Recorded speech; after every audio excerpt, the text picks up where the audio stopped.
The name Ar-Rahim, the All-Merciful, is mentioned in the Quran in reference to Allah exactly twice as many times, 114 times, as the mentioning of the name Ar-Rahman, the Almighty, which is 57 times.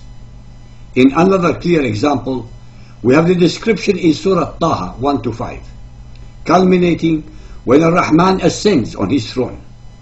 This is the perfect image of power and authority, the assumption of full control over everything. The concept of mercy is inappropriate here, since it is not its time nor its place.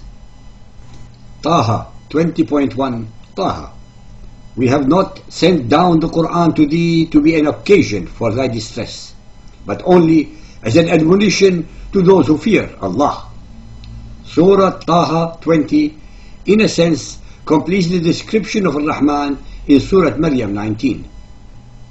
Even the approach to the name Ar-Rahman in this surah is preceded by fear. Verse 3.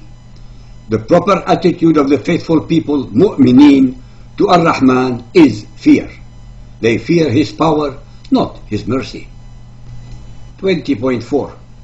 A revelation from him who created the earth and the heavens on high, Al-Rahman, is firmly established on the throne of authority.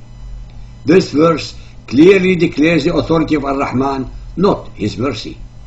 Please remember yet again that the expression Allah Most Gracious is deliberately misleading, since only the name of Ar-Rahman exists in almost all of these verses. 20.6. To him belongs what is in the heavens and on the earth, and all between them, and all beneath the soil. If thou pronounce the word aloud, it is no matter, for verily he knoweth what is secret and what is yet more hidden. Allah, there is no God but He. To Him belong the most beautiful names. These verses assert. Ayah 4 clearly declares that the source of the Quran is Ar-Rahman. Ayah 5 declares His authority, not His mercy or beneficence, as Ar-Rahman. Ayah 6 declares His ownership of the heavens and the earth, and all that is in between them, and what is within the earth inclusive. Ayah 7 declares His complete omniscience.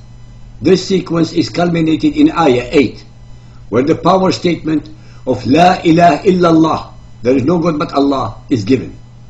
Its use in the Quran is always most emphatic with power. Here it completes the image of Ar-Rahman's or Allah's total authority. The cumulative effect of these words and their relationship to the name Ar-Rahman emphasizes and powerfully demonstrates to us the obvious fact that this name refers to none other than an almighty divinity. There are many appropriate places to invoke His mercy, His benevolence, and His grace, but this is not one of them.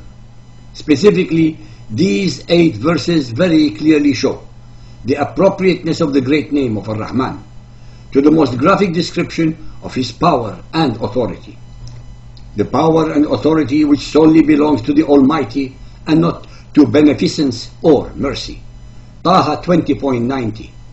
Aaron had already before this said to them, O my people, you are being tested in this, for verily your Lord is Ar-Rahman. So follow me and obey my command. Taha 20.108. On that day will they follow the caller straight. No crookedness can they show him. All sounds shall humble themselves in the presence of Ar-Rahman.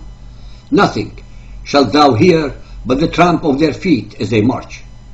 On that day shall no intercession avail except for those for whom permission has been granted by Ar-Rahman, and whose word is acceptable to him. Verses 108 and 109 above give a devastating description of the day of judgment, and Ar-Rahman's terrifying power and authority on that day.